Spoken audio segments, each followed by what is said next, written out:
ഏഴാം ക്ലാസ്സിലെ മൽഹാർ ഹിന്ദി പാഠപുസ്തകത്തിലെ 4-ാമത്തെ ചാപ്റ്ററായ പ്രശസ്ത എഴുത്തുകാരനായ ശ്രീ അനുപം മിശ്ര എഴുതിയ പാനി രേ പാനി, അതായത് വെള്ളമേ ഓ വെള്ളമേ എന്ന ഈ പാഠത്തിലൂടെ വെള്ളം സംരക്ഷിക്കേണ്ടതിൻ്റെ ആവശ്യകതയെക്കുറിച്ച് പറയുന്നു. രചന ഇപ്രകാരമാണ്. നമ്മുടെ ഈ വെള്ളം എവിടെ നിന്നാണ് വരുന്നത്? പിന്നീട് ഇത് എങ്ങോട്ടാണ് മറയുന്നത്? നമ്മൾ എപ്പോഴെങ്കിലും ഇതിനെക്കുറിച്ച് ചിന്തിച്ചിട്ടുണ്ടോ? ഒരുപക്ഷെ ചിന്തിച്ചു കാണില്ല. പക്ഷേ ഇതിനെക്കുറിച്ച് നമ്മൾ തീർച്ചയായും വായിച്ചിട്ടുണ്ട്. ഭൂമിശാസ്ത്ര പുസ്തകം വായിക്കുമ്പോൾ ജലചക്രം പോലുള്ള കാര്യങ്ങൾ നമ്മളെ പഠിപ്പിക്കാറുണ്ട്. ഈ പാഠത്തോടൊപ്പം മനോഹരമായ ഒരു ചിത്രവും ഉണ്ടാകും. സൂര്യൻ, കടൽ, മേഘങ്ങൾ, കാറ്റ്, ഭൂമി, പിന്നെ മഴത്തുള്ളികൾ, പിന്നെ ഒഴുകുന്ന ഒരു നദിയും അതിൻ്റെ തീരത്ത് സ്ഥിതി ചെയ്യുന്ന നദികളുടെയോ ഞങ്ങളുടെയോ വീടും ഗ്രാമവും നഗരവുമെല്ലാം അതിലുണ്ടാകും.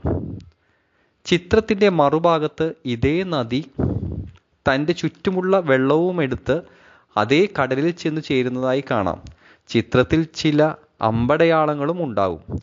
കടലിൽ നിന്ന് ഉയർന്ന നീരാവി മേഘമായി മാറി മഴയായി പെയ്യുന്നു. പിന്നീട് ഈ അമ്പടയാളങ്ങളുടെ സഹായത്തോടെ ജലത്തിൻ്റെ യാത്ര ഒരിടത്തു നിന്ന് വീണ്ടും കടലിൽ തന്നെ അവസാനിക്കുന്നു. അങ്ങനെ ജലചക്രം പൂർത്തിയാകുന്നു. ഇത് ജലചക്രത്തെക്കുറിച്ചുള്ള പുസ്തകത്തിലെ അറിവാണ്.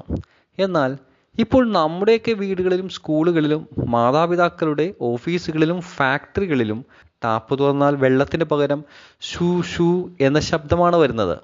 വയലുകളിലും വെള്ളത്തിൻ്റെ വിചിത്രമായ മറ്റൊരു പ്രശ്നം മുന്നിൽ വരാൻ തുടങ്ങിയിരിക്കുന്നു. ടാപ്പുകളിൽ ഇപ്പോൾ എപ്പോഴും വെള്ളം വരാറില്ല. വെള്ളം വന്നാൽ തന്നെ അത് അസമയത്തായിരിക്കും. ചിലപ്പോൾ അർദ്ധരാത്രിയിലോ അല്ലെങ്കിൽ അതിരാവിലെയോ ആയിരിക്കും. മധുരമുള്ള ഉറക്കം കളഞ്ഞ് വീട്ടിലുള്ളവർ മുഴുവൻ ബക്കറ്റുകളും പാത്രങ്ങളും കുടങ്ങളും നിറയ്ക്കാനായി ഓടേണ്ടി വരുന്നു. വെള്ളത്തെ ചൊല്ലി ചിലപ്പോൾ ചിലയിടങ്ങളിൽ ആളുകൾ തമ്മിൽ വലിയ വഴക്കുകൾ വരെ ഉണ്ടാകാറുണ്ട്. ദിവസേനയുള്ള ഈ വഴക്കുകളിൽ നിന്നും ബുദ്ധിമുട്ടുകളിൽ നിന്നും രക്ഷപ്പെടാൻ പലരും വീടുകളിലെ പൈപ്പുകളിൽ മോട്ടോർ ഘടിപ്പിക്കാറുണ്ട്. ഇതുമൂലം ചുറ്റുമുള്ള പല വീടുകളിലും വെള്ളം വലിച്ച് ഒറ്റ വീട്ടിലേക്ക് മാത്രമായി എത്തുന്നു. ഇത് യഥാർത്ഥത്തിൽ അയൽക്കാരുടെ അവകാശം പിടിച്ചെടുക്കുന്നത് പോലെയുള്ള കാര്യമാണ്. എന്നാൽ മറ്റൊരു വഴിയില്ലാത്ത അവസ്ഥ എന്ന് കരുതി പരിസരത്തുള്ള ഏതെങ്കിലും ഒരു വീട്ടുകാർ ഇത് ചെയ്താൽ പിന്നെ മറ്റു പല വീട്ടുകാരും ഇതുതന്നെ ചെയ്യാൻ തുടങ്ങും. ഇതോടെ ജലക്ഷാമം പിന്നെയും വർദ്ധിക്കുന്നു. നഗരങ്ങളിൽ ഇപ്പോൾ മറ്റു പല സാധനങ്ങളെയും പോലെ വെള്ളവും വിലക്ക് വിൽക്കാൻ തുടങ്ങിയിരിക്കുന്നു. ഈ ക്ഷാമം ഗ്രാമങ്ങളിലും നഗരങ്ങളിലും മാത്രമല്ല, നമ്മുടെ സംസ്ഥാനങ്ങളുടെ തലസ്ഥാനങ്ങളിലും ഡൽഹി, മുംബൈ, കൊൽക്കത്ത, ചെന്നൈ, ബംഗളൂരു തുടങ്ങിയ വൻ നഗരങ്ങളിലെ ജനങ്ങളെയും കടുത്ത ദുരിതത്തിലാഴ്ത്തുന്നു. രാജ്യത്തിൻ്റെ പല ഭാഗങ്ങളിലും വരൾച്ച പോലുള്ള സാഹചര്യങ്ങൾ ഉണ്ടാവുന്നു. ഇത് വേനൽക്കാലത്തിൻ്റെ കാര്യമാണ്. എന്നാൽ മഴക്കാലത്ത് എന്താണ് സംഭവിക്കുന്നത്? എല്ലാ വശത്തും വെള്ളം മാത്രം ഒഴുകുന്നു. നമ്മുടെയും നിങ്ങളുടെയും വീടുകൾ, സ്കൂളുകൾ, റോഡുകൾ, റെയിൽവേ ട്രാക്കുകൾ എന്നിവയെല്ലാം വെള്ളത്തിനടിയിലാവുന്നു. രാജ്യത്തിൻ്റെ പല ഭാഗങ്ങളും പ്രളയത്തിൽ മുങ്ങിപ്പോകുന്നു. ഈ പ്രളയം ഗ്രാമങ്ങളെയോ മുംബൈ പോലുള്ള വൻ നഗരങ്ങളെയോ ഒന്നും ബാധിക്കാതെ വിടാറില്ല.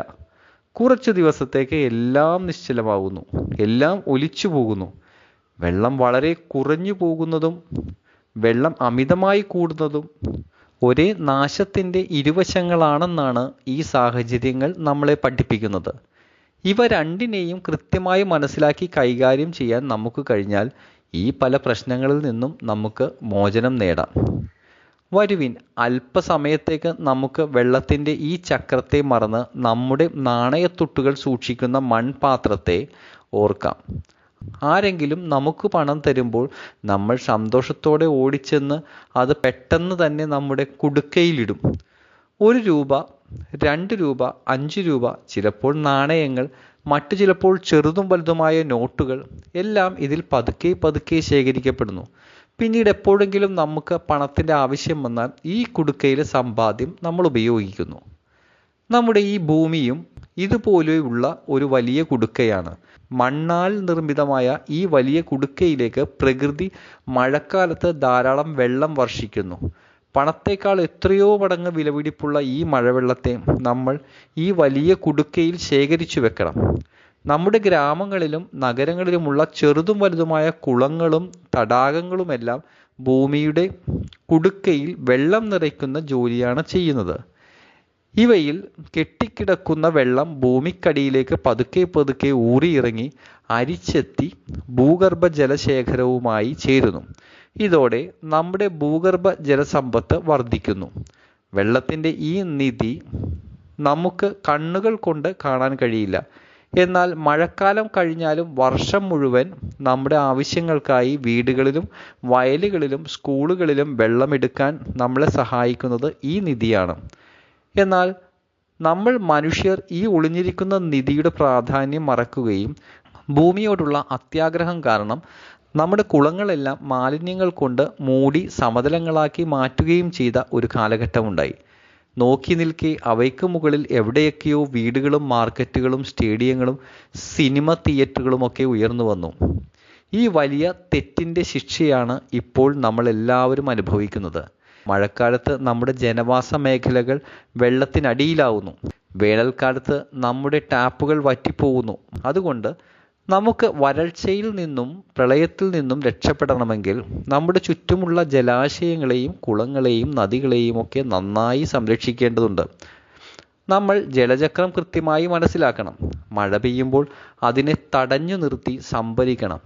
നമ്മുടെ ഭൂഗർഭ ജലശേഖരം സുരക്ഷിതമായി സൂക്ഷിക്കണം. നമ്മുടെ കുടുക്ക എപ്പോഴും നിറഞ്ഞിരിക്കണം. എങ്കിൽ മാത്രമേ ആവശ്യമുള്ള സമയത്ത് നമുക്ക് വെള്ളത്തിന് യാതൊരു കുറവും ഉണ്ടാകാതിരിക്കൂ. നമ്മൾ ജലചക്രം ശരിയായി വിനിയോഗിച്ചില്ലെങ്കിൽ നമ്മൾ വെള്ളത്തിൻ്റെ കടുത്ത പ്രതിസന്ധിയിൽ അകപ്പെട്ടു പോകും. എഴുത്തുകാരനെക്കുറിച്ച് ഒരു ചെറിയ വിവരണം. അനുപം മിശ്ര ഒരു മികച്ച എഴുത്തുകാരനും എഡിറ്ററും പ്രശസ്ത പരിസ്ഥിതി പ്രവർത്തകനും അതോടൊപ്പം തന്നെ ഒരു ഫോട്ടോഗ്രാഫറുമായിരുന്നു. പരിസ്ഥിതി സംരക്ഷണ മേഖലയിൽ അദ്ദേഹം നിരവധി പരീക്ഷണാത്മക പ്രവർത്തനങ്ങൾ നടത്തിയിട്ടുണ്ട്. അദ്ദേഹത്തിൻ്റെ ഏറ്റവും ചർച്ച ചെയ്യപ്പെട്ട പുസ്തകമാണ് ആജ് ബി ഘരെ ഹം തലാബ്. ഇന്നും സജീവമാണ് കുളങ്ങൾ. ബ്രെയിൽ ലിപി ഉൾപ്പെടെ നിരവധി ഭാഷകളിലേക്ക് ഇത് വിവർത്തനം ചെയ്യപ്പെട്ടിട്ടുണ്ട്. സാഫ് മാതേ കാ സമാജ് അദ്ദേഹത്തിൻ്റെ മറ്റൊരു പ്രധാന പുസ്തകമാണ്. ഗാന്ധി പീസ് ഫൗണ്ടേഷൻ പ്രസിദ്ധീകരിച്ചിരുന്ന ഗാന്ധി മാർഗ് എന്ന മാസികയുടെ സ്ഥാപകനും എഡിറ്ററുമായിരുന്നു അദ്ദേഹം. ഇദ്ദേഹം 1948 ജനിച്ചു. 2010